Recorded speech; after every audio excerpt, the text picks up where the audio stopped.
नमस्कार दोस्तों, कैसे हो आप लोग? स्वागत है आपका। आज हम लोग कंटिन्यू करते हैं जहाँ पर हम लोगों ने पिछले वीडियो में रखा था। हम लोगों ने पिछले वीडियो में ये देखा कि बैंक कितने तरीके के होते हैं, ठीक है? और बैंक में कमर्शियल बैंक को हम लोगों ने समझ लिया कल को, जिसके अंदर public sector bank, private sector bank, foreign banks, ठीक है? और फिर हम लोगों ने आरआरबी को भी साथ में देख लिया था। तो आज हमारा कमर्शियल बैंक तो हो चुका था, आज हमारा कोऑपरेटिव बैंक का एजेंडा है। आज कोऑपरेटिव बैंक करेंगे और डिफरेंशिएटेड बैंक करेंगे। इससे हमारा बैंकिंग सिस्टम खत्म हो जाएगा। इसके बाद फिर हम लोग अगले वीडियो में नॉन बैंकिंग सिस्टम करेंगे, ठीक है? तब हमारा पूरा फाइनेंशियल इंस्टीट्यूशन हो जाएगा। तो फाइनेंशियल इंस्टीट्यूशन के अंदर सबसे पहले तो हम लोगों ने फाइनेंशियल इंस्टीट्यूशन होता क्या है ये समझा था। फिर फाइनेंशियल इंस्टीट्यूशन का स्ट्रक्चर देखा था, जिसके अंदर हम लोग देखे थे कि बैंक आता है और नॉन बैंक आता है। बैंक के अंदर कमर्शियल बैंक के अंदर हम लोग पब्लिक सेक्टर देखे, प्राइवेट सेक्टर बैंक देखे, फॉरेन बैंक देखे। इसके बाद फिर आरआरबी भी देख चुके हैं, क्योंकि आरआरबी भी कहीं ना कहीं कमर्शियल बैंक के अंदर ही आ जाता है, ठीक है? इसके बाद फिर आप कोऑपरेटिव बैंक का बात करते हैं। आज हम लोग कोऑपरेटिव बैंक का बात करेंगे और डिफरेंशिएटेड बैंक का बात करेंगे। इससे हमारा पूरा बैंकिंग सिस्टम खत्म हो जाएगा। इसके बाद फिर जंप करेंगे हम लोग एनबीएफआई में, ठीक है? Non bank financial institutions. तो चलो स्टार्ट करते हैं हम लोग। ये सब हम लोगों ने कल देख रखा था। आई होप आप रिवीजन कर चुके हैं। चलो तो कोऑपरेटिव बैंक से चालू करते हैं हम लोग। कोऑपरेटिव बैंक किस तरीके से आया, क्या इसका सोच था, एक बार उसको हम लोग ना शॉर्ट में समझ लेते हैं, रफ में, ठीक है? तो आपको थोड़ा सा ज़्यादा क्लैरिटी मिलेगा। काम करते हैं शॉर्ट में, इसको समझ लेते हैं यहाँ पर। पहले तो ये देखो कि कोऑपरेटिव बैंक का मतलब होता है कि आपस में कोऑपरेशन करके एक बैंक बना लिया गया है। सिंपल, इसका मीनिंग यही होता है। तो पहले ना, मतलब कि एक ग्रुप था, ठीक है? बिजनेसमैन लोग का ग्रुप था। बिजनेसमैन लोग का ग्रुप था, जहाँ पर सब कोई बहुत रईस रईस आदमी था। एक था 200 करोड़ का नेटवर्थ वाला, एक था 1000 करोड़ का नेटवर्थ वाला, एक था 500 करोड़ का नेटवर्थ वाला, एक था 5000 करोड़ का नेटवर्थ वाला। तो किसी के पास 500 करोड़ है, किसी के पास 1000 करोड़ है, किसी के पास 300 करोड़ है, और किसी के पास 2000 करोड़ है, ठीक है? तो ये लोग सोचा कि यार देखो, हम लोगों को कभी लोन लेने का जरूरत पड़ता है ना, जैसे कि कभी कभी हम लोग को 1000 का लोन लेना पड़ता है। तो जब ये 1000 का लोन लेने जाता है तो इसको 12% का इंटरेस्ट देना पड़ता है। कभी ये लोन लेने जाता है, इसको भी 12% का इंटरेस्ट देना पड़ता है, इसको भी वही देना पड़ता है, इसको भी वही देना पड़ता है। तो कमर्शियल बैंक में क्या है कि इंटरेस्ट बहुत महंगा है। और ये लोग है ना, मतलब कभी कभी चाहता है कि थोड़ा लेट से पेमेंट करें तो प्रॉब्लम आ जाता है, पेनल्टी वगैरह चार्ज हो जाने लगता है। तो ये लोग थोड़ा सा परेशान हो गया कि कमर्शियल बैंक जो है ना वो ठीक है, लेकिन हम लोग ज़्यादा कॉस्ट लग रहा है, इंटरेस्ट का बहुत खर्चा लग जा रहा है। तो ये लोग क्या बोला कि देखो भाई, सब हम लोग जो है एक ही सेक्टर के लिए काम कर रहे हैं, सब मैन्युफैक्चरिंग सेक्टर के लिए काम कर रहे हैं, तो आपस में क्यों ना हम लोग अपना बैंक बना ले, कोऑपरेट करके हम लोग एक अपना बैंक नहीं बना सकते हैं? तो ये लोग फिर बनाया कोऑपरेटिव बैंक, ठीक है? जहां पर डिपॉजिटर कौन है? यही लोग है, यही लोग अपना पैसा पैसा डिपॉजिट करके रखा, और यही लोग कभी कभी लेंडिंग लेगा, यानी कि कभी कभी लोन लेगा। तो जमा भी यही लोग का पैसा है, लेंडिंग भी यही लोग को ले रहा है। कोऑपरेटिव बैंक में आगे क्या होगा नहीं होगा, ठीक है? कोऑपरेटिव बैंक में कब मीटिंग होगा नहीं होगा, ये सब कौन डिसाइड करेगा? इसका मालिक डिसाइड करता है, और यही लोग तो मालिक है इसका, तो यही लोग डिसाइड करेगा। तो ओनर ही मालिक है यहाँ पर। जैसे ओनर ही मालिक, तो एक ही बात हो गया, ओनर ही डिपॉजिटर है और ओनर ही लेंडर भी है, ठीक है? ओनर को ही हम लोग मेंबर भी बोलते हैं, ठीक है? हर मेंबर के पास एक वोटिंग राइट होता है, ठीक है? तो डिसीजन ले लेता है इसका। ये तो हमारा मैन्युफैक्चरिंग सेक्टर का हो गया, ठीक है? यहां से ये कॉन्सेप्ट आया। अब सोचो कि एक गांव है, जैसे कि मेरा ये गांव है दुमका। तो दुमका में कुछ लोग, हम लोग हैं ऐसे, दुमका में अलग अलग तरह का सर्विस होता है, अलग अलग तरह का लोन बांटता है। तो हम लोग दुमका के लिए कोऑपरेटिव बैंक नहीं बना सकते हैं? इस क्षेत्र के लिए ही, सिर्फ सिर्फ दुमका डिस्ट्रिक्ट के लिए, सिर्फ डिस्ट्रिक्ट के लिए हम एक कोऑपरेटिव बैंक बना रहे हैं। तो भी तो हम कोऑपरेटिव बैंक बना सकते हैं। जैसे दुमका का ही चीज देखेगा, सिर्फ दुमका को ही देखेगा, दुमका का ही जो अ, व्यापारी है सिर्फ उसी को देखेगा। यहाँ पर तो कोऑपरेटिव बैंक बन सकता है। कोऑपरेटिव बैंक का मतलब कि आपस में कुछ लोग मिल करके एक बैंक बना लिया है, ठीक है? उसका मालिक भी हम ही लोग हैं, क्योंकि हम ही लोग मिलकर बैंक बनाए हैं, और हम ही लोग में से इसको लोन मिलते रहेगा। कोऑपरेटिव बैंक में जो भी कुछ प्रॉब्लम होगा उसको भी हम ही लोग हैंडल करेंगे, ठीक है? अब मान लो कि कोऑपरेटिव बैंक चूंकि बैंक का सुविधा दे रहा है, ठीक है? तो यहाँ पर आरबीआई थोड़ा सा, आरबीआई का कान खड़ा हो जाएगा, ठीक है? तो आरबीआई बोलेगा कि देखो भाई, तुम लोग जो है बैंक का काम कर रहा है, ठीक है?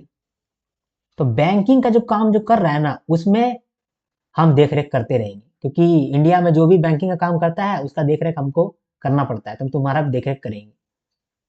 तो आरबीआई देखता है अगर कोऑपरेटिव बैंक कोई बैंकिंग का काम कर रहा होता है, ठीक है। ये जो कोऑपरेटिव बैंक बना है ना, ये कोऑपरेटिव सोसाइटीज एक्ट की वजह से बना है, ठीक है। कोऑपरेटिव सोसाइटी एक्ट की वजह से बना है। इसी के अंदर ये लोग इनकॉर्पोरेट होता है, इसी के अंदर रजिस्ट्रेशन वगैरह कराता है। तो कोऑपरेटिव सोसाइटी बोलेगा अरे साला, आरबीआई तुम तो इसका बैंकिंग वाला ले लिया सारा ताकत कंट्रोल, तो मेरे पास क्या कंट्रोल रहा।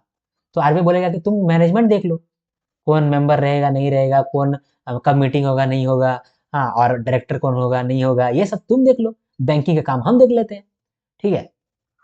तो इसके अंदर, इस एक्ट के अंदर रजिस्ट्रार ऑफ कोऑपरेटिव्स, ये बाकी का मैनेजमेंट देखता है। तो आरबीआई देखा बैंकिंग ऑपरेशन कोऑपरेटिव बैंक्स का, और कोऑपरेटिव बैंक्स का जो मैनेजमेंट होता है उसको कौन देखेगा, आरओसी देखेगा, रजिस्ट्रार ऑफ कोऑपरेटिव्स, ठीक है। बस यही खेल है और कुछ खेल नहीं है, यही है पूरा ये सिस्टम। चलो अब हम लोग समझते हैं चीजों को, ठीक है, मतलब रीडिंग करते हैं, समझ तो लिए ही, रीडिंग कर लेते हैं, रीडिंग कर लेते हैं। तो तो कोऑपरेटिव बैंक्स क्या होता है, रीडिंग करते हैं। Cooperative banks are the financial institution that operate on the principle of cooperation and mutual benefit of their members, ठीक है। They are incorporated and registered under the state cooperative society act passed by the concern state. अलग अलग state का अलग अलग state cooperative society act होता है, तो उस एक्ट के अंदर ही कोऑपरेटिव बैंक्स बनता है और अपना काम करता है। इसके लिए नबार्ड एपेक्स बॉडी है, तो NABARD is the apex body for cooperative sector in India, ठीक है। ओनर कौन होता है, कोऑपरेटिव बैंक्स का ओनर कौन होता है, तो cooperative banks are owned by their members who are also their customer, जो कस्टमर है वही उसका मेंबर है। क्या क्या सर्विस देता है cooperative banks, they provide typical banking service such as loan, deposit and accounts. Member centric, ये जो कोऑपरेटिव बैंकिंग है ये मेंबर सेंट्रिक है, मतलब मेंबर के लिए काम करता है, मेंबर का ही प्रॉफिट को बढ़ाता है, ठीक है। तो it focus on serving the member needs instead of maximising profit. अपना प्रॉफिट नहीं देखता है, मेंबर का प्रॉफिट देखता है कि मेंबर को किस में फायदा मिलता है, ठीक है। Common bond, members usually share A common trade like residing in the same community, जैसे दुमका के लोग मिलकर के बना दिया कॉर्पोरेशन, ठीक है। Working in the same sector, manufacturing sector वाला आदमी लोग मिलकर के एक बैंक बना दिया है, तो कोऑपरेटिव बैंक है ना। Operate on the principle of one person one vote, हर एक आदमी के पास एक वोट रहता है। टेलर्ड सर्विसेज, ये जो कॉमन बॉन्ड है, इसकी वजह से क्या होगा कि जो मेंबर्स है वो अपना मेंबर्स के लिए ही टेलर्ड सर्विस बनाएगा, है ना। The common bond among members allows the bank to customise its service to meet specific needs. Community support, these banks often support local communities and small businesses, ठीक है। Promoting financial health, they promote savings and responsible borrowing among members, ठीक है। तो ये इसका एक feature हो गया, ये सब फीचर हो गया, ठीक है। तो ये तो हमारा हो गया कोऑपरेटिव बैंक्स, ठीक है, समझ में आ गया आपको। रेगुलेशन का बात करते हैं। रेगुलेट कौन करता है, आरबीआई करता है और आरओसी करता है, सॉरी आरसीएस करता है। तो रेगुलेशन अगर देखा जाए, these banks in India broadly come under dual control, दो कंट्रोल होता है। एक बैंकिंग एस्पेक्ट को लेकर के एक कंट्रोल है, दूसरा मैनेजमेंट एस्पेक्ट को लेकर के दूसरा कंट्रोल है। तो बैंकिंग को कौन देखता है, आरबीआई देखता है, और मैनेजमेंट को कौन देखता है, आरसीएस देखता है, मतलब कि रजिस्ट्रार ऑफ कोऑपरेटिव सोसाइटी देखता है, ऑफ रिस्पेक्टिव स्टेट और सेंट्रल गवर्नमेंट, ठीक है। आरबीआई को पावर कैसे मिलता है, बैंकिंग रेगुलेशन एक्ट 1949 और banking laws of application to cooperative societies act, इसके अंदर आरबीआई को पावर मिलता है कि आरबीआई बैंकिंग एस्पेक्ट को रेगुलेट करे, ठीक है। और रजिस्ट्रार ऑफ कोऑपरेटिव सोसाइटी जो है वो मैनेजमेंट रिलेटेड एस्पेक्ट को रेगुलेट करे, ठीक है। ओके, तो ये चीज आप समझ पाए। चलो, बैंकिंग एस्पेक्ट का मतलब कि कैपिटल एडिक्वेसी रेशियो देखना, ठीक है, बैंकिंग रिस्क देखना, लेंडिंग नॉर्म्स देखना, ये सब हो गया बैंकिंग एस्पेक्ट जो कि आरबीआई देखता है। आरसीएस यानी कि रजिस्ट्रार ऑफ कोऑपरेटिव सोसाइटी, ये क्या देखता है, मैनेजमेंट रिलेटेड एस्पेक्ट, जैसे कि इनकॉर्पोरेशन होना, मतलब कि कंपनी बनना, रजिस्ट्रेशन, कंपनी का रजिस्ट्रेशन, कंपनी का रजिस्ट्रेशन, कंपनी का management, board of directors, company का ऑडिट, कंपनी का super session of board of directors, company का लिक्विडेशन, ये सब काम देखता है रजिस्ट्रार ऑफ कोऑपरेटिव सोसाइटीज, ठीक है। और बैंकिंग एस्पेक्ट को देखता है आरबीआई, ठीक है। तो आप समझ गए, ये बहुत डिफिकल्ट तो था नहीं, ठीक है। बस यही था बात। इसको थोड़ा सा डिटेल में भी समझेंगे, ठीक है। ये तो हम लोग समझे कि कोऑपरेटिव सोसाइटी क्या होता है, कोऑपरेटिव बैंक्स क्या होता है, ठीक है। अब देखते हैं कोऑपरेटिव बैंक्स और कमर्शियल बैंक के बीच में क्या अंतर है, ठीक है, देखते हैं।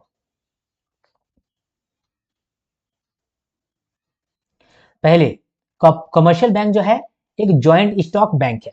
जॉइंट स्टॉक का मतलब कि इसका ओनरशिप जो है वो जॉइंट तरीके से बहुत लोगों के पास है। अगर पीएनबी है या फिर एसबीआई है, इसका शेयर्स बिकता है मार्केट में, तो आप भी इसका ओनर हो सकते हैं खरीद करके। आपको मालूम है, मैं एचडीएफसी बैंक का शेयर होल्डर है, मेरे पास एचडीएफसी बैंक का शेयर है, हो गया 5-6 साल, 7-8 साल हो गया शायद। तो तब से हम भी उसका छोटा सा ओनर है। तो यहाँ पर ज्वाइंट स्टॉक बैंक का मतलब कि इसका जो स्टॉक है वो ज्वाइंटली हेल्ड है, ज्वाइंटली लोगों के पास है। लेकिन कोऑपरेटिव बैंक्स में ऐसा नहीं होता है। कोऑपरेटिव बैंक तो कोऑपरेटिव ऑर्गेनाइजेशन है, कॉर्पोरेशन पे है, जो इसका मेंबर है वही लोग इसका मालिक होगा, ठीक है। कमर्शियल बैंक के लिए कौन सा एक्ट है, बैंकिंग रेगुलेशन एक्ट 1949। और कोऑपरेटिव बैंक्स के लिए कौन सा एक्ट है, कोऑपरेटिव सोसाइटीज एक्ट ऑफ 1904, ठीक है। रेगुलेशन देखा जाए तो कमर्शियल बैंक जो है वो आरबीआई के अंदर आता है डायरेक्टली, और जो कोऑपरेटिव बैंक्स है ये रजिस्ट्रार ऑफ कोऑपरेटिव सोसाइटी के अंदर आता है। हालांकि आरबीआई के भी अंदर आता है, प्लस यहाँ पर आरबीआई लिख सकते हैं फॉर बैंकिंग एस्पेक्ट, है ना। एसएलआर और सीआरआर का बात करें तो कमर्शियल बैंक में सीआरआर और एसएलआर हायर होता है, लेकिन कोऑपरेटिव बैंक में कम होता है। क्यों कम होता है, क्योंकि कोऑपरेटिव बैंक जो है वो आपस मेंबर लोग का ही तो है, तो वहां पर सीआरआर और एसएलआर ज्यादा रखेगा तो क्या मतलब है, ठीक है। कमर्शियल बैंक में क्या होता है कि जनता का पैसा रहता है, जनता का पैसा कहीं डूब ना जाए, इसीलिए आरबीआई क्या करता है, बोलता है कि सीआरआर और एसएलआर ज्यादा रखो भाई, तब तुम संभल करके रहेगा। लेकिन कोऑपरेटिव बैंक में मेंबर का ही पैसा है, तो थोड़ा सा कम भी सीआरआर रहेगा, थोड़ा सा कम भी एसएलआर रहेगा तो चल जाएगा। क्या क्या सर्विस देता है कमर्शियल बैंक और कोऑपरेटिव बैंक, सर्विसेज में कमर्शियल बैंक जो है वो लार्ज टाइप ऑफ सर्विस दे सकता है, large scope in offering a variety of banking services. चूंकि पूरा इंडिया को दे रहा है वो सर्विस, तो पूरा इंडिया को सर्विस दे रहा है तो अलग अलग तरीके का सर्विस देगा। लेकिन कोऑपरेटिव बैंक तो पूरा इंडिया को नहीं दे रहा है, अपना मेंबर लोग को दे रहा है, तो ये जो है ये कम टाइप का सर्विस देगा, तो lesser scope in offering a variety of banking services, ठीक है। कमर्शियल बैंक जो है वो पूरा कंट्री वाइड है, इंडिया, पैन इंडिया है, तो यूजुअली लार्ज स्केल ऑपरेशन होता है यहाँ पर, जैसे कि कंट्री वाइड। लेकिन कोऑपरेटिव बैंक एक स्मॉल स्केल ऑपरेशन है, usually limited to a region, ठीक है। क्या क्या मेन फंक्शन है कमर्शियल बैंक का, कमर्शियल बैंक का मेन फंक्शन है शॉर्ट टर्म फाइनेंस देना इंडस्ट्रीज को, ट्रेड और कॉमर्स को, ठीक है, प्रायोरिटी सेक्टर्स को, एक्सपोर्ट्स को, ये सबको क्रेडिट देना या फिर शॉर्ट टर्म फाइनेंस देना, ये कमर्शियल बैंक का काम है। लेकिन कोऑपरेटिव बैंक का काम है अपने मेंबर्स को पहुंचाना फायदा, अपने मेंबर्स को लोन देना। जैसे कि मान लो कि एग्रीकल्चर के लिए एक कोऑपरेटिव बैंक बनाया गया है, तो एग्रीकल्चर लोगों के लिए जो क्रेडिट नीड्स है उसी के लिए सिर्फ काम करेगा ये। मोस्टली जो है कोऑपरेटिव बैंक एग्रीकल्चर सेक्टर में रहता है, इसीलिए इसको बोलते हैं कि usually it caters to the credit needs of agriculturist, ठीक है। रेट ऑफ इंटरेस्ट का बात करते हैं कि कमर्शियल बैंक में कोई अगर पैसा जमा करता है तो उसको कितना इंटरेस्ट मिलता है, तो इसको लोअर रेट ऑफ इंटरेस्ट मिलता है कमर्शियल बैंक्स के अंदर। लेकिन कोऑपरेटिव बैंक्स में अगर कोई पैसा जमा करके रखता है तो उसको हाई रेट ऑफ इंटरेस्ट मिलता है। क्यों, क्योंकि ये तो बनाया ही गया है कॉर्पोरेशन पे, है ना। तो it offers a slightly higher rate of interest on deposit. Borrowers of commercial bank are only account holders and no voting power as such. जो बोरोवर होता है कमर्शियल बैंक का उसके पास कोई वोटिंग पावर रहता नहीं है, वो सिर्फ अकाउंट होल्डर है, इसीलिए उसको मिला हुआ है। लेकिन कोऑपरेटिव बैंक में क्या होता है कि जो बोरोवर होता है वो मेंबर होता है, और उसके पास तो डिसीजन मेकिंग का भी पावर है, वोटिंग पावर भी है, ठीक है। अब लेंडिंग के लिए क्या फ्लेक्सिबिलिटी है, कमर्शियल बैंक जो है ये किसी को भी लेंड कर सकता है, लेकिन कोऑपरेटिव बैंक किसी को भी लेंड नहीं कर सकता, अपना मेंबर को ही लेंड करना पड़ेगा, ठीक है। तो ये हो गया कोऑपरेटिव बैंक और कमर्शियल बैंक के बीच में एक डिफरेंस, कि कहीं कंफ्यूज ना हो जाए लोग कि कोऑपरेटिव बैंक क्या है, कमर्शियल बैंक क्या है, ठीक है। अब आपको कोऑपरेटिव बैंक को लेकर के और क्लैरिटी मिल गया है ना। अब हम लोग कोऑपरेटिव बैंकिंग कितना तरीके का होता है एक बार उसको डिस्कस कर लेते हैं। तो देखो कोऑपरेटिव बैंक या तो हो सकता है कि गांव गांव में बने, या हो सकता है शहर में बने, ठीक है। गांव में भी बन सकता है, शहर में भी बन सकता है। तो गांव वाला कोऑपरेटिव बैंक को बोलते हैं हम लोग रूरल कोऑपरेटिव बैंक, और शहर वाला कोऑपरेटिव बैंक को बोलते हैं हम लोग अर्बन कोऑपरेटिव बैंक। ठीक है, जूम करके दिखाते हैं, ज्यादा जूम नहीं हो गया, ये सही। ठीक है, तो एक रूरल कोऑपरेटिव बैंक हो गया, एक अर्बन कोऑपरेटिव बैंक हो गया। अर्बन कोऑपरेटिव बैंक जो है ना वो दो तरीके का होता है, एक शेड्यूल बैंक, एक नॉन शेड्यूल बैंक। ठीक है, अब ये जो शेड्यूल बैंक है ये सिंगल स्टेट भी हो सकता है, मल्टी स्टेट भी हो सकता है। मतलब कि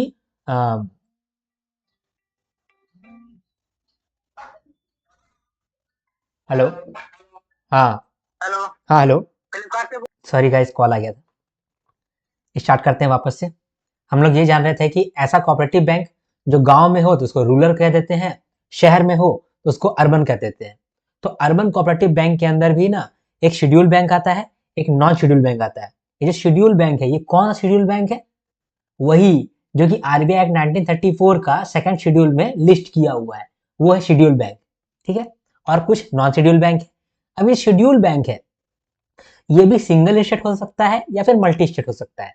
यानी कि ऐसा अर्बन कोऑपरेटिव बैंक ऐसा हो सकता है कि सिर्फ एक ही स्टेट में वो काम कर रहा हो, ऐसा भी हो सकता है। और ऐसा भी हो सकता है कि वो थोड़ा सा बड़ा हो गया है तो दो चार स्टेट में काम कर रहा है, ऐसा भी हो सकता है। अगर वो सिंगल स्टेट में काम कर रहा है तो अच्छी बात है, उसको single state urban cooperative bank कहेंगे। अगर वो बहुत सारा में काम कर रहा है, बहुत सारे स्टेट में काम कर रहा है, उसको बोलेंगे multi state urban cooperative bank. ठीक है, तो ये तो हमारा क्लियर हो गया। इसके बाद अब जो गांव में कोऑपरेटिव बैंक था उसके बारे में बात करते हैं। तो गांव में जो कोऑपरेटिव बैंक था वो दो तरीके का है, एक शॉर्ट टर्म, एक लॉन्ग टर्म। अब देखो जो गांव का कोऑपरेटिव बैंक है वो क्या करता होगा, वो मोस्टली एग्रीकल्चर वाला काम करता होगा। ठीक है, क्योंकि गांव में आपको एग्रीकल्चर के लिए लोन चाहिए होता है, क्योंकि क्या होता है फसल के लिए, खाद के लिए, ठीक है, ट्रैक्टर वैक्टर चलाने के लिए अच्छा खासा उसमें पैसा लगता है, और ट्रैक्टर खरीदने के लिए पैसा लगता है। तो गांव में जो लोन लेना होता है तो आदमी रूरल कोऑपरेटिव बैंक का इस्तेमाल कर लेता है। तो वहां पर भी शॉर्ट टर्म है और लॉन्ग टर्म है। ठीक है, तो रूरल कोऑपरेटिव बैंक भी दो तरीके का होता है, एक शॉर्ट टर्म, एक लॉन्ग टर्म। शॉर्ट टर्म जो है वो एक साल के भीतर का लोन सब देता है, और लॉन्ग टर्म जो है वो 1.5 साल या 25 साल तक का लोन सब देता है। ठीक है, तो शॉर्ट टर्म में तीन लेवल पे कोऑपरेटिव बैंक है। ठीक है, सबसे पहला है छोटा लेवल है विलेज। तो विलेज लेवल पे है प्राइमरी एग्रीकल्चर क्रेडिट सोसाइटी, इसको हम लोग बोलते हैं पैक्स। ठीक है, इसको जूम करते हैं। विलेज लेवल पे, विलेज लेवल पे है पैक्स। ठीक है, फिर डिस्ट्रिक्ट लेवल पे, डिस्ट्रिक्ट लेवल पे है central cooperative bank, central cooperative bank. और फिर स्टेट लेवल पे है स्टेट कोऑपरेटिव बैंक। ठीक है, तो देखो स्टेट लेवल पे स्टेट कोऑपरेटिव बैंक हो गया, डिस्ट्रिक्ट लेवल पे सेंट्रल कोऑपरेटिव बैंक हो गया, और विलेज लेवल पे प्राइमरी एग्रीकल्चर क्रेडिट सोसाइटी हो गया। ठीक है, नहीं दिख रहा है तो डोंट वरी, अभी और इसको डिटेल में देखने वाले हैं। ठीक है, तो ये हो गया हमारा तीन तरीके का short term cooperative bank. Long term में दो है, एक है primary cooperative agriculture and rural development bank, दूसरा है state cooperative agriculture and rural development bank. ठीक है, SCARDB और PCARDB। ओके, तो इसको कहीं पर वो शॉर्ट में लिखे, क्या लिख लेते हैं, शॉर्ट में कहीं लिखते हैं, एकदम इधर कहीं बनाते हैं, इसको आप जरूर बना लीजिएगा। तो कोऑपरेटिव बैंकिंग जो है इंडिया में किस तरीके का है? कोऑपरेटिव बैंकिंग एक तो होगा कि गांव में होगा, या फिर हो सकता है कि शहर में हो, है ना। तो रूरल एरियाज में भी हो सकता है, अर्बन एरियाज में भी हो सकता है। तो हम यहाँ पर अर्बन एरियाज में लिख देते हैं। तो अर्बन एरियाज में होगा तो urban cooperative bank, rural areas में होगा तो rural cooperative bank. Correct. Urban cooperative bank या तो शेड्यूल होगा या तो नॉन शेड्यूल होगा, है ना। तो या तो वो शेड्यूल होगा या तो वो नॉन शेड्यूल होगा। अगर वो शेड्यूल है यानी कि आरबीआई उसमें नजर रखा हुआ है, बहुत ज़्यादा स्ट्रांग है ना। और शेड्यूल है तो वो दो तरीके का है, या हो सकता है कि एक सिंगल स्टेट में काम कर रहा हो, ठीक है, या हो सकता है मल्टी स्टेट में काम कर रहा हो, ऐसा भी हो सकता है, मल्टी स्टेट में काम कर रहा हो। ठीक है, तो यही है हमारा अर्बन कोऑपरेटिव बैंक का खेला। ठीक है, रूरल कोऑपरेटिव बैंक का खेला भी देख लेते हैं। तो रूरल कोऑपरेटिव बैंक का खेला क्या है? ऐसा कोऑपरेटिव बैंक जो रूरल एरियाज में लोन वगैरह देता है। तो ये शॉर्ट टर्म हो सकता है या लॉन्ग टर्म हो सकता है। तो ये शॉर्ट टर्म हो सकता है या फिर लॉन्ग टर्म हो सकता है।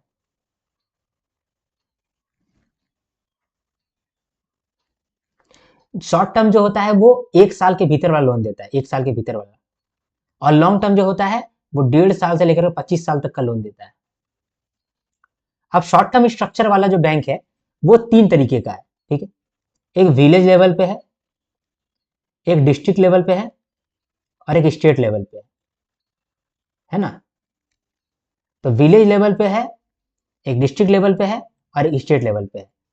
विलेज लेवल वाला को बोलते हैं प्राइमरी एग्रीकल्चर कोऑपरेटिव सोसाइटी, मतलब प्राइमरी लेवल पे है ना, इसीलिए तो पैक्स इसको बोल दिए। और डिस्ट्रिक्ट लेवल पे बोलते हैं district cooperative bank, state level पे बोलते हैं स्टेट कोऑपरेटिव बैंक। विलेज वाला छोटा, इससे बड़ा डिस्ट्रिक्ट वाला और इससे भी बड़ा स्टेट वाला, ठीक है, और इससे भी बड़ा नाबार्ड, है ना। क्योंकि कोऑपरेटिव बैंकिंग में एपेक्स बॉडी कौन है, नाबार्ड है, एपेक्स बॉडी। और ये जो कोऑपरेटिव बैंक है इसका रेगुलेशन कौन देखता है, रेगुलेशन, तो रेगुलेशन देखने वाला दो है, एक है रजिस्ट्रार ऑफ कोऑपरेटिव सोसाइटी और एक है आरबीआई। आरबीआई किस चीज को देखता है, ये मैनेजमेंट सेक्टर को, मैनेजमेंट बोलते हैं, ये बैंकिंग सेक्टर को देखता है, बैंकिंग एस्पेक्ट को देखता है। और आरसीएस क्या देखता है, ये मैनेजमेंट एस्पेक्ट को देखता है, ठीक है। यहाँ आपको क्लियरिटी मिला सब कुछ। हाँ, लॉन्ग टर्म की बात कर रहे थे। लॉन्ग टर्म में 2 टाइप का ऑर्गेनाइजेशन है, ठीक है। तो लॉन्ग टर्म में पीसी एआरडीबी है, एससी एआरडीबी है। ये प्राइमरी हो गया, ये स्टेट वाला हो गया। तो primary cooperative society for agriculture and rural development, और यहाँ पर है state cooperative of agriculture development, मतलब state cooperative bank for agriculture and rural development bank. ये थोड़ा सा डिफिकल्ट है, इसे याद कर लीजिए आप, पकार डीबी सकार डीबी। तो पकार डीबी सकार डीबी, ठीक है। ये है हमारा कोऑपरेटिव बैंकिंग का पूरा स्ट्रक्चर, ठीक है। इसको आप कहीं पर लिखो, ठीक है। मैंने तो यहाँ पर लिख दिया जूम करके, आप तो कॉपी को जूम नहीं कर सकते होंगे ना, ठीक है, आप कहीं कॉपी में लिख लो, ठीक है। अब इस चीज को जो हम लोगों ने अभी समझा ना, इस चीज को हम लोग समझेंगे। चलो, तो स्ट्रक्चर तो हम लोग समझ गए। अब रीडिंग कर लेते हैं ना।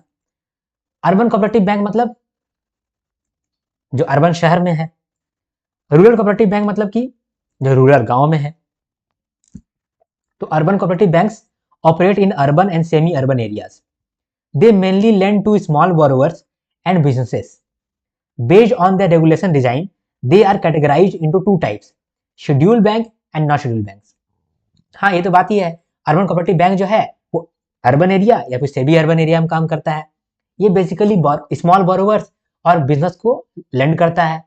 2 तरीके का होता है, शेड्यूल बैंक और नॉन शेड्यूल बैंक, ये तो हम लोग को मालूम ही था। रूरल कोऑपरेटिव बैंक का देखते हैं। Rural cooperative bank focus on serving the financial needs of people in rural areas. Rural areas के जो लोग हैं उनका फाइनेंशियल नीड के लिए रूरल कोऑपरेटिव बैंक काम कर रहा है। ये 2 सब कैटेगरी में बटा हुआ है, शॉर्ट टर्म स्ट्रक्चर और लॉन्ग टर्म स्ट्रक्चर, ठीक है। तो शॉर्ट टर्म स्ट्रक्चर क्या है, लॉन्ग टर्म स्ट्रक्चर क्या है, वो देखते हैं। तो यहाँ पर अब कोऑपरेटिव सोसाइटी का स्ट्रक्चर के अंदर हम लोग रूरल कोऑपरेटिव बैंक के अंदर लॉन्ग टर्म और शॉर्ट टर्म स्ट्रक्चर देख रहे हैं। तो हम लोग सबसे पहले बैंक के अंदर बहुत सारे टाइप्स देखें। टाइप्स में हम लोग कोऑपरेटिव बैंक देख रहे हैं। कोऑपरेटिव बैंक्स के भी अंदर हम लोग अब देख रहे हैं rural cooperative bank, rural cooperative bank, ठीक है। तो रूरल कोऑपरेटिव बैंक का स्ट्रक्चर 2 है, एक है शॉर्ट टर्म स्ट्रक्चर, एक है long term structure. Short term को रीड करते हैं।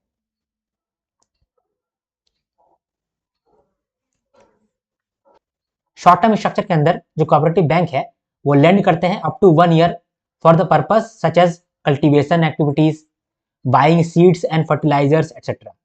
दे are 3 tier setup, state cooperative bank, district cooperative bank और प्राइमरी एग्रीकल्चर क्रेडिट सोसाइटी यानी पैक्स। तो state cooperative bank, district cooperative, central bank और प्राइमरी एग्रीकल्चर सोसाइटीज। तो देखो, आरबीआई से पैसा लेता है, कौन लेता है, ये state cooperative bank, state cooperative bank. State cooperative bank पूरा स्टेट का कोऑपरेटिव बैंक को देखता है, उसमें बहुत सारे डिस्ट्रिक्ट आता है तो वो डिस्ट्रिक्ट कोऑपरेटिव बैंक को भी देखता है। तो पहले लोन आया आरबीआई से या फिर नाबार्ड से, आरबीआई से या फिर नाबार्ड से लोन आया, ये किसके पास गया, स्टेट कोऑपरेटिव बैंक्स के पास गया। फिर स्टेट कोऑपरेटिव बैंक से गया district cooperative bank, district cooperative central bank, DCCB. यहां से जाता है अलग अलग छोटा छोटा इसमें क्या उसको बोलते हैं ग्राम पंचायत में। तो पहले आरबीआई नाबार्ड से आया स्टेट कोऑपरेटिव बैंक के पास, अब स्टेट कोऑपरेटिव बैंक सारा डिस्ट्रिक्ट को देता है, सारा डिस्ट्रिक्ट को दिया, अब डिस्ट्रिक्ट कोऑपरेटिव बैंक क्या करता है, आगे पैक्स को देता है, ग्राम पंचायत को देता है, तो आगे ये पैक्स को देता है, primary agriculture cooperative society, credit society. ठीक है, तो अब इसको रीड करते हैं। तो state cooperative bank, each state has its own state cooperative bank which is the apex body for cooperative banks in that particular state. They operate at the state level. It acts as a mediator between RBI and NABARD on the one side and central or district cooperative bank and PACS on the other side. ठीक है, तो ये mediator का काम कर रहा है RBI और नाबार्ड के बीच में और डिस्ट्रिक्ट कोऑपरेटिव बैंक और पैक्स के बीच में, ये मीडिएटर का काम कर रहा है, दिख ही रहा है भाई। ठीक है, तो ये हो गया स्टेट कोऑपरेटिव बैंक के बारे में। अब डिस्ट्रिक्ट कोऑपरेटिव बैंक के बारे में देखते हैं। They operate at district level, नहीं भी बोलता तो भी समझ में आ जाता। They get loans from state cooperative bank and grant loans to PACS, primary agriculture credit societies and individuals. ठीक है, ये भी समझ में आ गया। अब पैक्स के बारे में बात करते हैं, प्राइमरी एग्रीकल्चर सोसाइटीज। ठीक है, तो these societies is a basic unit and smallest cooperative credit institution in India. They operate in gram panchayat and village level. They provide short term loans 1 year to 3 years to its member for agriculture practices. ठीक है, ठीक है, तो long term structure के अंदर दो तरीके का कोऑपरेटिव सोसाइटी है, कोऑपरेटिव बैंक है, जिसका नाम है state cooperative agriculture and rural development यानी कि स्कार डीबी, और एक PCAR DB, primary cooperative agriculture and rural development banks. ठीक है, तो लॉन्ग टर्म स्ट्रक्चर के अंदर cooperative banks lend to meet medium and long term fund requirements. ठीक है, 1.5 साल से लेकर 25 साल तक, for the purpose such as land development, purchase of pumps etcetera. There are 2 tier setup, एक state cooperative agriculture and rural development banks और एक primary cooperative agriculture and rural development banks, SCAR DB PCAR DB. ठीक है, दोनों किस तरीके का काम करता है एक बार देख लेते हैं। जो state cooperative agriculture and rural development है, ये थोड़ा सा ऊपर लेवल पे है, और इससे थोड़ा सा नीचे लेवल पे है primary cooperative agriculture and rural development bank. तो सकार डीबी ऊपर में है, पकार डीबी नीचे में है, सकर पकड़ सकर पकड़ सकर पकड़, सकर है ऊपर में, पकड़ है नीचे में। ठीक है, तो सकर डीबी जो है focus on providing long term credit for agriculture and rural development purposes, और पकार डीबी क्या करता है, provides financial services to the rural areas specially small and marginal farmers, agriculture labours and rural artisan. तो दोनों काम वही करता है, एक ऊपर लेवल है एक नीचे लेवल है। ठीक है, तो ये चीज आपको समझ में आया है। ठीक है, तो स्ट्रक्चर भी हम लोग समझ लिया। अब डिफरेंशिएटेड बैंक्स का बात करेंगे। ठीक है, डिफरेंशिएटेड बैंक्स का बात हम लोग अगले वीडियो में करेंगे। हम लोग इस वीडियो में सिर्फ कोऑपरेटिव बैंक का ही बात कर लेते हैं। ठीक है, क्योंकि जितना कम समझेंगे उतना याद रहेगा। मेरा क्या है, मैं तो उसी दिन बना रहा हूँ सारा वीडियो आपको लेट से मिलेगा।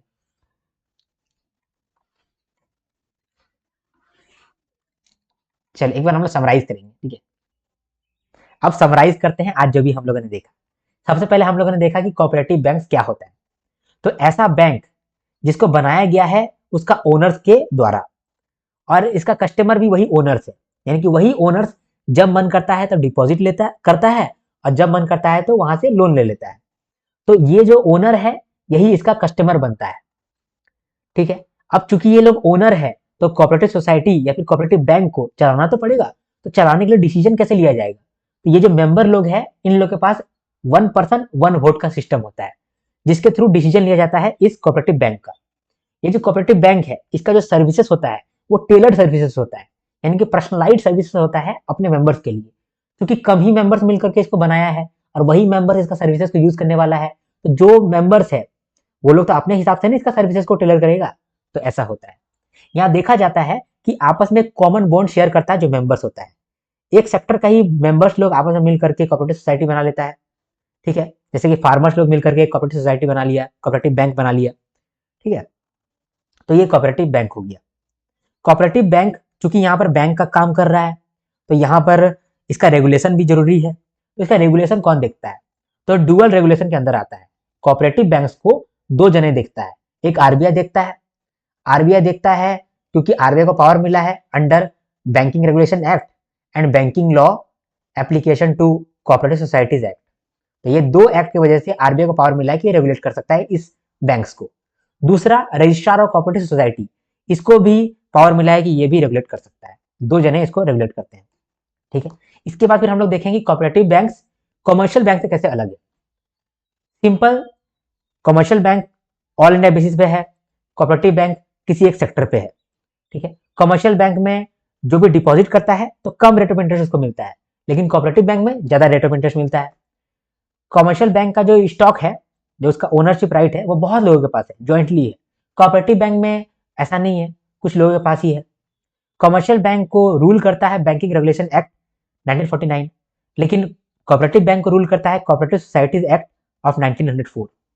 एसएलआर और सीएलआर जो है, एसएलआर और सीआरआर जो है, वो कमर्शियल बैंक को थोड़ा सा ज्यादा मानना पड़ता है, कोऑपरेटिव बैंक को थोड़ा सा कम मानना पड़ता है, क्योंकि कमर्शियल बैंक जो है वो थोड़ा रिस्कियर है, बहुत लोगों तक पहुंचा हुआ है, जनता का पैसा है उसमें, इसीलिए इसको सीआरआर और एसएलआर ज्यादा मेंटेन करना पड़ता है। कोऑपरेटिव बैंक में ऐसा केस नहीं है, ठीक है।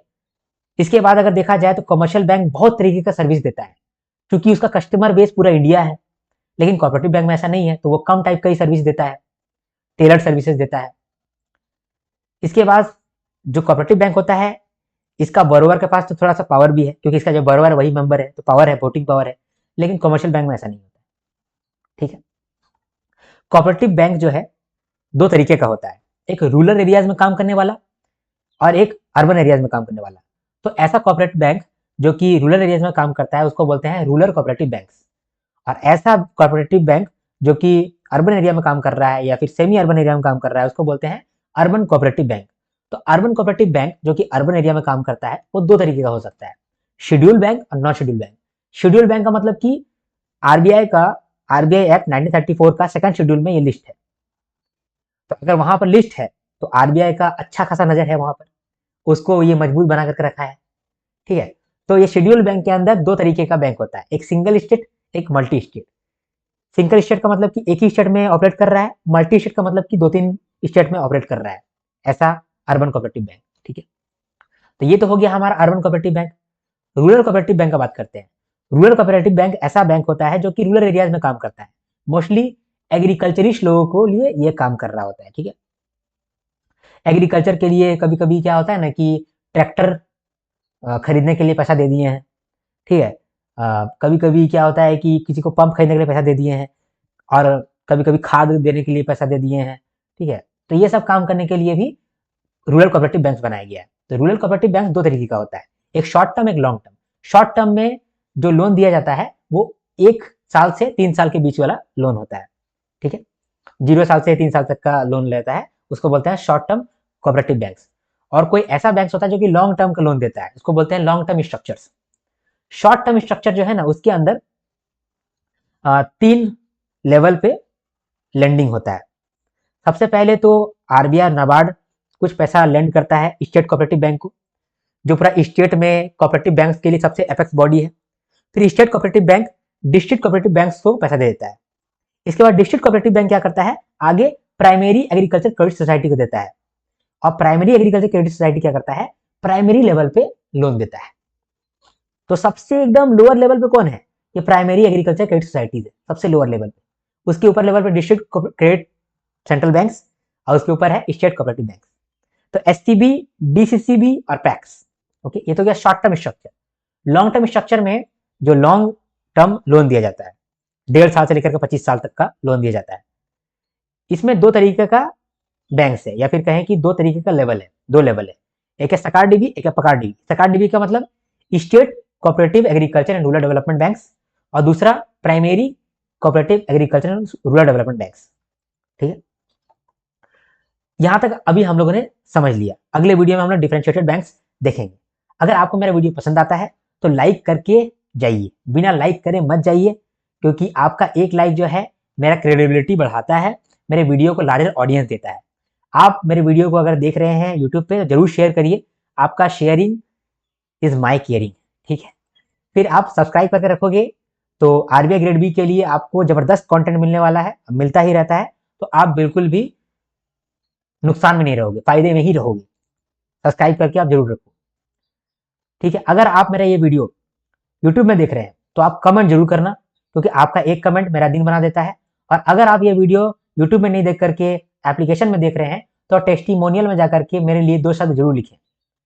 आप जो मेरे लिए 2 पॉजिटिव वर्ड्स लिखते हैं वो मेरे दिन भर के लिए एक मोटिवेशन का काम करता है, और मैं आपके लिए बेटर कंटेंट लेकर के आ पाता हूँ। अब मिलते हैं नेक्स्ट वीडियो में, तब तक के लिए हर हर महादेव, शंभू शंकर, जय हिंद, जय भारत।